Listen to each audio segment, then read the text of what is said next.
ইনশাআল্লাহ। সংগ্রামী দেশবাসী, আমরা বলতে চাই, জুলাই সনদ স্বাক্ষরিত হয়েছে। জুলাই সনদের আইনি ভিত্তির জন্য আমরা ঐক্যবদ্ধ হয়েছিলাম।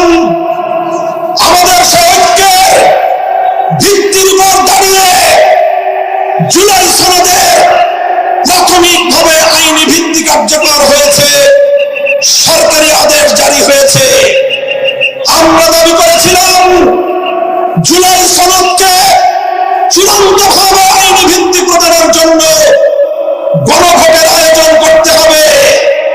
বাংলার মানুষ সেই গণভোটের মাধ্যমে ইনশাআল্লাহ জুলাই সনদকে চূড়ান্তভাবে আইনি ভিত্তি প্রদান করবে।